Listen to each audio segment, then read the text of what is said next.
प्यारे बच्चों, आज हम कक्षा 11 के अंग्रेजी के प्रोज का पहले लेसन का अध्ययन करेंगे। बच्चों प्रोज का ये पहला लेसन है कक्षा 11 का, माई स्ट्रगल फॉर एन एजुकेशन। बच्चों इस लेसन का हिंदी रूपांतरण है शिक्षा के लिए किया गया मेरा संघर्ष। स्ट्रगल का मतलब होता है बच्चों संघर्ष करना, एजुकेशन का मतलब होता है शिक्षा। तो लेसन का नाम है माई स्ट्रगल फॉर एन एजुकेशन, शिक्षा के लिए किया गया मेरा संघर्ष। और इसके लेखक हैं बच्चों बुकर टी वशिंगटन। बच्चों बुकर टी वशिंगटन अपनी शिक्षा के बारे में बता रहे हैं, अपने शिक्षा के दौरान की कहानी बता रहे हैं कि किस प्रकार से उन्होंने अपनी शिक्षा को ग्रहण किया और शिक्षा प्राप्त करने में उन्होंने कौन से संघर्ष किया, कौन कौन से कठिनाइयों का सामना किया, इन्हीं सब चीज़ों का वर्णन किया गया है बच्चों। तो चलिए बच्चों पाठ के माध्यम से जानेंगे हम लोग कि बुकर टी वशिंगटन शिक्षा को प्राप्त करने के लिए कैसे संघर्ष किया। तो चलिए बच्चों अध्ययन करते हैं। बच्चों लेसन को शुरू करने से पहले एक बात हम आपसे कहना चाहेंगे, यदि अभी तक आपने मेरे चैनल को सब्सक्राइब नहीं किया है तो मेरे चैनल को सब्सक्राइब कर लीजिए ताकि आप मेरी सारी वीडियो प्राप्त कर सकें। आप प्लेलिस्ट में जाके मेरी सारी वीडियो प्राप्त कर सकते हैं और इस वीडियो को अधिक से अधिक शेयर भी कर दीजिए। तो चलिए बच्चों हम लोग अध्ययन करेंगे। बुकर टी वशिंगटन बता रहे हैं, क्या बता रहे हैं, one day while at work in the coal mine I happen to overhear two miners talking about a great school for colour people somewhere in Virginia.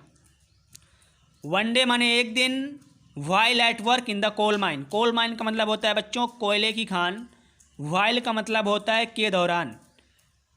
लेखक कह रहा है एक दिन कोयले की खान में काम के दौरान, एक दिन कोयले की खान में काम के दौरान आई हैपन टू ओवरहियर। ओवरहियर का मतलब होता है छुप के सुनना या चुपके से सुनना। आई हैपन टू ओवरहियर, मैंने छुप करके सुना, टू माइनर्स, दो मजदूरों द्वारा। माइनर्स का मतलब होता है बच्चों मजदूर, ऐसे मजदूर जो खान में काम करते हैं उन्हें माइनर्स बोलते हैं।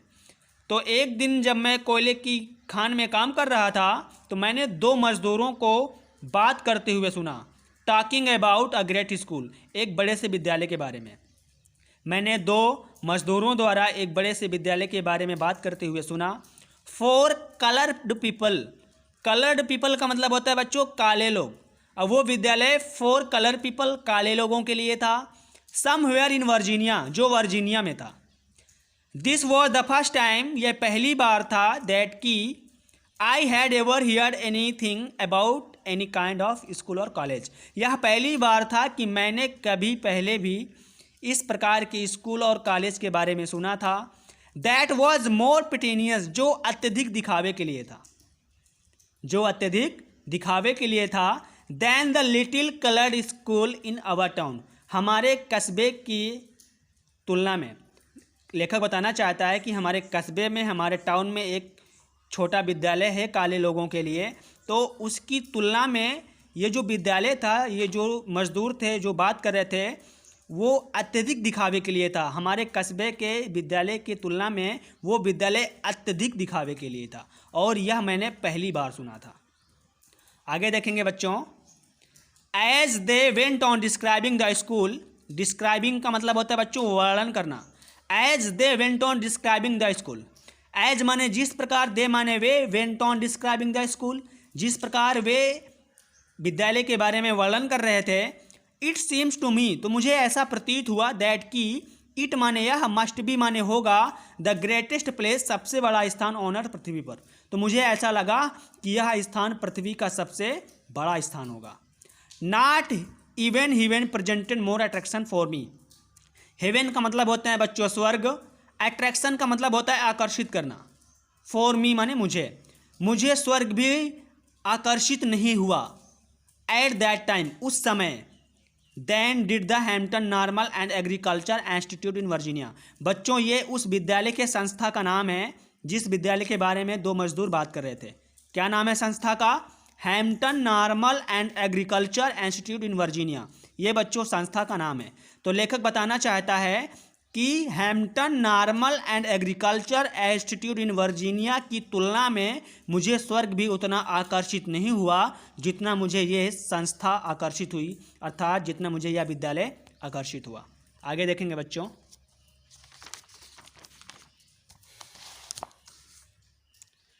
About which these man were talking, आगे बताया जा रहा है कि जो संस्था है about which these man were talking, ये वही संस्था है जो व्यक्ति इसके बारे में बात कर रहे थे, वे व्यक्ति जो इसके बारे में बात कर रहे थे वो ये वही संस्था है। आगे देखेंगे। I resolve at once to go to that school. Resolve का मतलब होता है बच्चों पक्का इरादा करना, एट वंस का मतलब होता है तुरंत। तो लेखक कह रहा है I resolve at once to go to that school, मैंने तुरंत वहाँ जाने के लिए पक्का इरादा बनाया, मैंने तुरंत उस स्कूल में जाने के लिए पक्का इरादा बनाया। Although I had no idea, यद्यपि मुझे पता नहीं था वेयर इट वॉज, कि विद्यालय है कहाँ, हालांकि मुझे पता नहीं था ये विद्यालय है कहाँ। Or how many miles away, और मुझे ये भी नहीं पता था ये कितने मील दूर है। Or how I was going to reach it, और मुझे ये भी नहीं पता कि मैं वहाँ कैसे पहुँचूँगा, मुझे ये भी नहीं पता कि मैं वहाँ कैसे पहुँचता। I was on fire constantly with on ambition, ambition का मतलब होता है बच्चों इच्छा, तीव्र इच्छा। ऑन फायर का मतलब होता है आग सुलगना, आग लगना। I was on fire constantly with on ambition, यह एक इच्छा, मेरी एक यह इच्छा आग की तरह सुलग रही थी। And that was to go to Hampton, और ये इच्छा क्या थी, एंड दैट वॉज, ये इच्छा थी, to go to Hampton, Hampton जाने के लिए। उसके अंदर यह एक इच्छा, हैम्पटन जाने की एक इच्छा आग की तरह सुलग रही थी। This that was with me day and night, और यह विचार मेरे अंदर रात और दिन उपस्थित रहते थे। दिस थॉट, ये विचार, वॉज विथ मी, मेरे साथ रहते थे, डे एंड नाइट, रात और दिन, ये विचार मेरे अंदर रात और दिन रहते थे। आगे देखेंगे बच्चों। In the fall of 1872 I determined to make an effort to get there. बच्चों यहाँ पे फॉल ऑफ सेंस का मतलब हम पतझड़ के महीने से लगाएंगे। डिटरमाइंड का मतलब होता है निर्णय करना या निर्णय लेना। ध्यान दीजिए। इन द फॉल ऑफ 1872, सन 1872 के पतझड़ के महीने में आई डिटरमाइंड, मैंने निर्णय लिया, to make an effort to get there, वहाँ जाने के लिए। सन 1872 के पतझड़ के महीने में मैंने वहाँ जाने के लिए निर्णय लिया। My mother was trouble with a grave fear, my mother माने मेरी माँ, वॉज माने थी, ट्रबल माने परेशान थी, विथ अ ग्रेव फियर एक बड़े डर से। मेरी माँ एक बड़े डर से परेशान थी, दैट की आई वॉज स्टार्टिंग, कि मैं जा रहा हूँ, आउट बाहर। मेरी माँ एक बड़े डर से बहुत परेशान थी कि मैं बाहर जा रहा हूँ। On a wild goose chase, on a wild goose chase, एक निःसफल कार्य के लिए। वाइल्ड गूज चेज का मतलब होता है बच्चों निःसफल कार्य। निःसफल कार्य का मतलब जिस कार्य में कोई उपलब्धि ना हो, जिस कार्य में कोई सफलता ना मिले, उसे बोलते हैं वाइल्ड गूज चेज। तो ध्यान दीजिए, लेखक बता रहा है कि मेरी माँ बहुत परेशान थी, उसे डर था कि मैं एक निःसफल कार्य के लिए बाहर जा रहा हूँ। एट एनी रेट, किसी भी कीमत पर। आई गोट ओनली हाफ हार्टेड कॉन्स्टेंट, किसी भी कीमत पर मुझे आधे मन से इजाज़त मिल गई। फ्रॉम हर, उससे अर्थात उसकी माँ से आधे मन से इजाज़त दे दिया गया। And sorry that I might start, that I might start, कि मैं जा सकता हूँ। उसकी माँ ने आधे मन से इजाज़त दे दिया कि वह जा सकता है। I had very little money, मेरे पास बहुत कम पैसा था। With wish two by clothes, जिनसे मुझे कपड़े खरीदने थे। एंड पे माई ट्रेवलिंग एक्सपेंसेस, और मुझे यात्रा का किराया भी देना था। मेरे पास बहुत कम पैसे थे जिनसे मुझे कपड़े खरीदना था। एंड पे माई ट्रेवलिंग एक्सपेंसेस, और मुझे यात्रा का खर्चा भी देना था। My brother John helped me, मेरे भाई जॉन ने मेरी मदद किया। ऑल दैट ही कुड, जितना वो कर सका। मेरे भाई जॉन ने मेरी मदद की जितना वो कर सका। बट ऑफ कोर्स, लेकिन वास्तव में, that was not a great deal, लेकिन वास्तव में वो मदद ज़्यादा बड़ी नहीं थी। आगे देखेंगे बच्चों।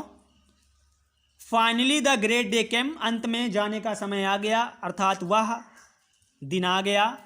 And I started for Hampton, और मैं हैम्पटन के लिए चल दिया।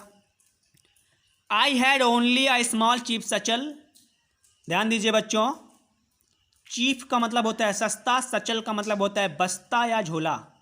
I had only a small cheap satchel, लेखक कह रहा है मेरे पास एक छोटा सा सस्ता सा बस्ता था, दैट कंटेंट जिसमें भरे हुए था, the few articles of clothing जिसमें मैं कुछ कपड़ों के सामान भरे हुए था। My mother at the time, मेरी माँ उस समय, वॉज रेदर वीक, बहुत कमज़ोर थी, एंड ब्रोक इन हेल्थ, और स्वास्थ्य से टूटी हुई थी। उस समय लेखक की माँ बहुत कमज़ोर और स्वास्थ्य से टूटी हुई थी, अर्थात बीमार थी। तो लेखक क्या कह रहा है, आई हार्डली एक्सपेक्टेड, मैंने बड़ी मुश्किल से उम्मीद किया, टू सी हर अगेन, उसे दोबारा देखने के लिए। लेखक ने उम्मीद लगाया, बड़ी मुश्किल से उम्मीद किया कि मैं अपने माँ को दोबारा देख पाऊंगा। And this our parting was all the more sad, इस प्रकार मेरी विदाई और भी दुख भरी हो गई। इस प्रकार मेरी विदाई जो थी और भी दुख भरी हो गई। पार्टिंग का मतलब होता है बच्चों विदाई या विदा करना। इस प्रकार मेरी विदाई और भी दुख भरी हो गई। सी माने वह, हाउ एवर माने फिर भी, वॉज माने थी, वेरी माने बहुत, ब्रेव माने साहसी। उसकी माँ फिर भी बहुत साहसी थी, थ्रू इट ऑल, इन सभी के बावजूद, इन सभी के बावजूद उसकी माँ बहुत बहादुर थी, अर्थात बहुत साहसी थी। आगे देखेंगे बच्चों, the distance from Malton to Hampton is about 500 miles. Distance का मतलब होता है बच्चों दूरी, ध्यान दीजिए। The distance from Malton to Hampton is about 500 miles. Malton से हैम्पटन की दूरी लगभग 500 मील दूर है। माल्टन से हैम्पटन की दूरी लगभग 500 मील दूर है। बाय वॉकिंग, मैं चल करके गया। बेगिंग राइड्स, घुड़सवारी किया। बोथ इन वोगन्स, डिब्बो दोर हो गया। And in the cars, car में गया। इन सम वे, किसी तरह। After a number of days, कुछ दिनों के बाद। इन सम वे, किसी तरह। After a number of days, कुछ दिनों के बाद। I reach the city of Richmond, मैं रिचमंड शहर में पहुंच गया। आई माने मैं, रीच्ड माने पहुंच गया, the city of Richmond, Richmond शहर में। कुछ दिनों के बाद मैं रिचमंड शहर में पहुंच गया। Virginia about 82 miles from Hampton. Virginia माने Virginia, about 82 miles from Hampton. Virginia Hampton से लगभग 82 मील दूर बचा था। अब वर्जीनिया हैम्पटन से लगभग 82 मील दूर बचा था। व्हेन आई रीच देयर, जब मैं वहाँ पर पहुँचा। टायर्ड, थका हुआ था। हंग्री, भूखा था। एंड डर्टी, और धूल से भरा हुआ था, गंदा था। जब मैं वहाँ पहुँचा तो मैं थका था, भूखा था और धूल से भरा हुआ था। It was late in the night, मुझे पहुँचते पहुँचते रात हो गई थी। It was late in the night, मुझे रात हो गई थी। So thank you very much dear students, we in this class today and we will met in next video in next day. So thank you very much and take care of yourself. So thank you very much.